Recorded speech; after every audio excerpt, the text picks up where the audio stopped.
அசுரனின் பதுமையவள் 20. அவனின் கையில் மகிழுந்து சீறி பாய்ந்து கொண்டிருந்தது. அவ்வளவு வேகம்! அந்த பக்கம் என்ன ஆள் வச்சு கொலை பண்ண திட்டமிட்டுட்டு என் முகத்திற்கு நேர என் மேல அக்கறை இருப்பது போல் நல்லா நடிக்கிறா.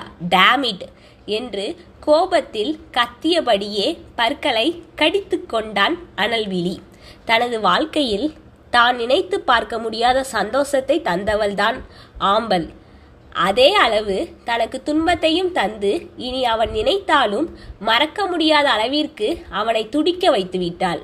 அவள் இறந்த காலத்தில் செய்தது எவ்வளவு பெரிய தப்பாக இருந்தாலும் இப்போது நிழல் காலத்திலும் அவளை பற்றி நல்லதாக எதுவும் எண்ணுவதற்குள் இன்னொரு குண்டு வெடித்து விடுகின்றது. சாலையில் அவனது வெளிநாட்டு மகிழுந்து வழுக்கி கொண்டு செல்ல அனல்விழிக்கு ஆம்பலின் மீது தோன்றிய காதல் விஸ்வரூபம் எடுத்த அந்த நாளை நினைவு கூர்ந்தான். இருவருக்கும் பெரியதாக அறிமுகம் இல்லாமல் தற்செயலாக அவள் அவனின் வாழ்க்கைக்குள் வந்து அதில் வைக்கப்பட்ட முதற்புள்ளி அவன் வானில் மின்னும் நட்சத்திரங்களாய் உருவெடுத்து ஆசை ஆசையாய் அவள் குரலை கேட்க ஆசைப்பட்டு தொடங்கிய உரையாடல்கள் இரவையும் பகலாய் மாற்றியது. தன் ஸ்டீல் நிறுவனத்தில் தினமும் இடர்பாடுகளை சந்தித்து மிகவும் களைப்புடன் வீட்டிற்கு வருபவனை சந்தோஷமாய் கரை சேர்க்கும் அவளின் அன்பும் அரவணைப்பும் மகிழ்ச்சியும் மிகவும் இனிமையான தருணங்கள். ஆனால் ஆம்பல் எதிர்கால பயணத்தின் இறுதி வரை தன்னோடு இருப்பது சந்தேகம்தான் என்பது அப்போது அவனுக்கு தெரிந்திருக்கவில்லை. அன்று அப்படிதான். அதிக காதல் காமமாய் இருவருக்கும் இடையே செல்லும்போது சுதாரித்து விலகியிருந்தாள் ஆம்பல். அவனுக்கும் அவன் தப்பின் வீரியம் அப்போதுதான் தெரிந்தது.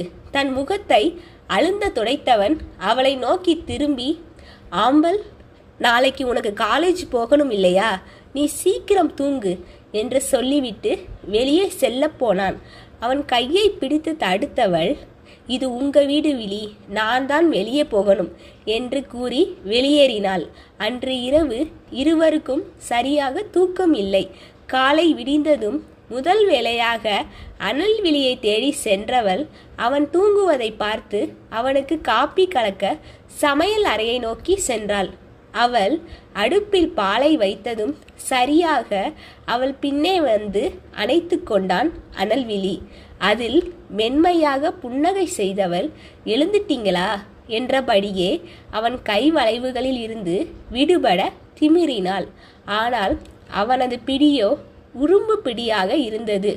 விழி, என்னை விடுங்க, பால் வேற பொங்க போகுது என்றால் சினுங்கலாக. அவள் பின்கழுத்தில் முத்தம் வைத்து விலகியவன், நாம கல்யாணம் பண்ணிக்கலாமா அம்மு என்று கேட்டான், கண்களில் தோன்றிய ஆசையுடன். அதை கேட்டு மோன நிலையில் இருந்து விடுபட்டவள், அவ்வளவு சீக்கிரமாவா?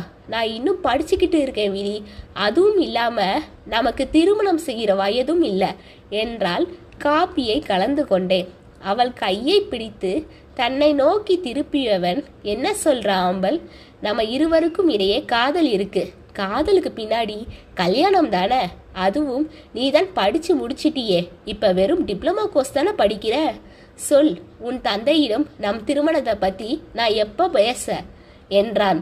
தலையில் கை வைத்து கொண்டவள், ஐயோ விழி, இப்ப எதுக்காக இவ்வளவு அவசரம்? இன்னும் உங்க குடும்பத்தை பத்தி எனக்கு சரியா தெரியாது. அவங்க என்னை ஏற்றுக்கொள்ளுவாங்களா கூட எனக்கு தெரியாது. ஏன், உங்களை பத்தி கூட எனக்கு சரியா தெரியாது. அப்படி இருக்க உங்களின் இந்த அவசரம் எனக்கு பயத்தை தருது என்று தன் மனதில் பட்டது அனைத்தையும் கூறினாள் பெண். என் மேல உனக்கு என்ன பயம் என்றான் அவளை பார்வையாலேயே எரித்தவாறு. அதில் தடுமாறியவள், எனக்கு இதெல்லாம் புதுசு விழி, தயவு செஞ்சு என்னை புரிஞ்சுக்கோங்க என்றாள் கெஞ்சலாக. அப்ப நீ என்னை புரிஞ்சு கொள்ள மாட்டியா அம்மு? உன்னை பத்தி இந்த ஒரு மாதத்தில் எனக்கு எல்லாமே அத்துபடி. ஆனா நீயோ என்னை பத்தி இன்னும் சரியா தெரியலன்னு சொல்ற. சொல்லு, என்னை பத்தி உனக்கு என்ன தெரியணும் என்றான் இப்போது கண்களில் தோன்றிய வலியுடன்.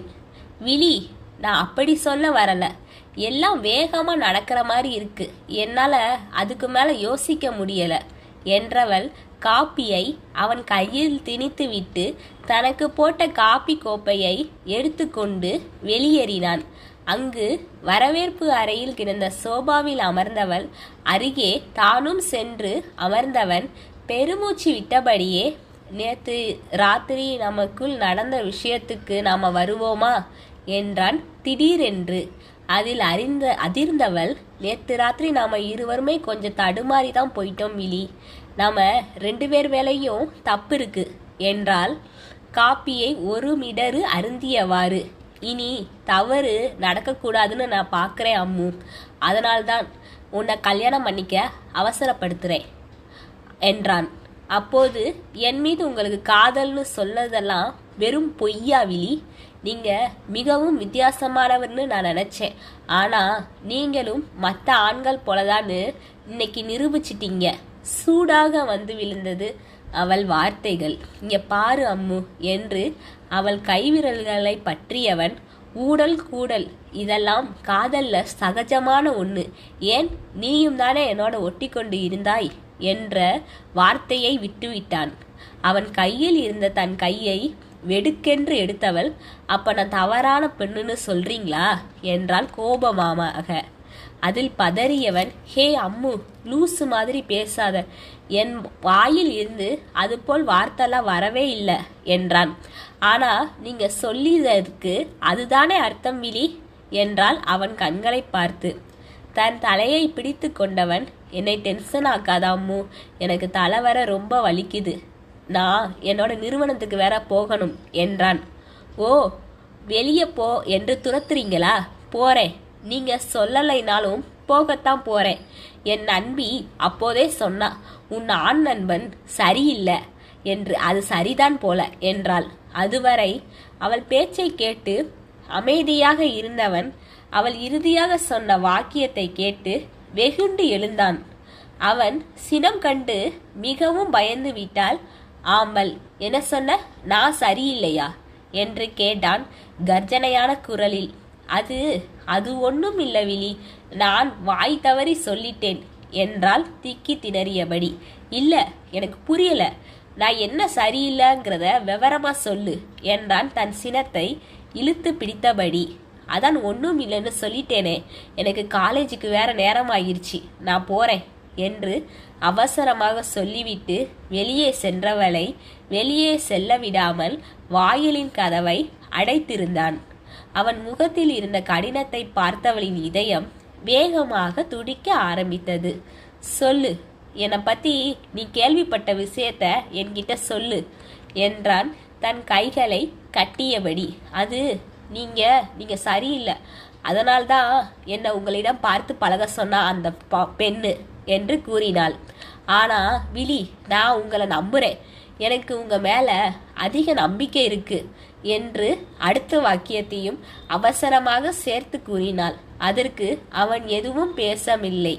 அதான் சொல்லிட்டேனே விழி, வழி விடுங்க என்றால் அவன் முன்னே வந்து நின்று. அந்த பெண் சொன்னதை நீ இன்னும் முழுவதுமாக சொல்லி முடிக்கலையே ஆம்பல் என்றவன் முகத்தில் கோபத்தின் சாயல். அனல்விழியின் கோபத்தை உணர்ந்தவள் அவனிடம் அனைத்தையும் சொல்ல ஆரம்பித்தாள். நீங்க சனிக்கிழமை ராத்திரி அந்த என்றவளுக்கு அதன் பிறகு பேச்சு வரவில்லை. அவன் முகத்தை பார்க்காமல் தலை குனிந்தாள். அவளின் முகத்தை தன்னை நோக்கி நிமிர்த்தியவன், என் முகத்தை பார்த்து சொல்லு என்றான் அழுத்தமாக. அது நீங்க அந்த விடுதிக்கு போவீங்களாமே என்று அந்த விடுதியின் பெயரையும் கூறினாள். அந்த விடுதி டெல்லியின் ஒதுக்குப்புறமாக இருந்த ஒரு விடுதி. அந்த இடமே ரெட் லைட் ஏரியாவை சேர்ந்தது. அதில் தீ சுட்டது போல் அவளின் முகத்தில் இருந்து தன் கையை எடுத்தவனுக்கு கோபம் வருவதற்கு பதில் அவள் மேல் பரிதாபமே வந்தது. அவள் வெகுளித்தனத்தை அவளை சுற்றியுள்ள அனைவரும் தவறாக பயன்படுத்துவதை நினைத்து கொதித்தான். ஒருமுறை ஆம்பலின் கல்லூரியில் விழா நடந்ததால் அவள் வர நேரமானது.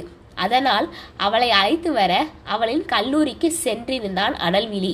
அப்போது அவனின் வெளிநாட்டு மகிழுந்தையும் அவனின் ஆளுமையின் அழகையும் பணத்தின் செழுமையையும் கண்டு ஆம்பலின் மீது பொறாமை அடைந்தால் அவள் உடன்படிக்கும் பெண் ஒருத்தி. அந்த பொறாமையில் தான் அவனை பற்றி இல்லாதது பொல்லாததையும் ஆம்பலிடம் கூறினாள். ஆனால் அதை ஆம்பல் நம்பவில்லை என்றாலும் அவளுக்கு மனதில் சிறு உறுத்தல் இருந்தது என்னவோ உண்மை. அனல்விழிக்கோ அந்த பெண்ணின் பொறாமை உணர்வு அப்பட்டமாக தெரிந்தது. ஆம்பலின் மனநிலையும் அவனுக்கு நன்றாக புரிந்தது. இருந்தும் அவள் தன்னை இன்னும் முழுமையாக நம்பவில்லை என்ற ஏக்கம் அவனுள் இருந்தது. சரி, நான் அங்கெல்லாம் போவேன்னு உன்னோட நம்பிக்கை எப்படி தெரிஞ்சிச்சு? அதுபோல ஒரு இடத்துல அவ என்ன பண்ணிக்கிட்டு இருந்தா என்றான் பொறுமையாக. அப்போதுதான் அந்த சந்தேகமே ஆம்பலுக்கு வந்தது. அனல்விழியை பார்த்து என்ன சொல்வதென்று தெரியாமல் முழித்தவள், இப்போது அவனுக்கு கோபம் வந்தது. உனக்கு அறிவில்ல? யார் என்ன சொன்னாலும் நம்பிருவியா என்று அவளிடம் கத்தினான். சும்மா என்னை கத்தாதீங்க, அவள் சொன்னதை நான் ஒன்றும் நம்பல என்றால் முகத்தை தூக்கி வைத்தபடி. ஆனா அவ சொன்னது உண்மைதான், நான் சனிக்கிழமை ராத்திரி அங்கதான் போவேன் என்று கூறி அவள் தலையில் இடியே இறக்கினான்.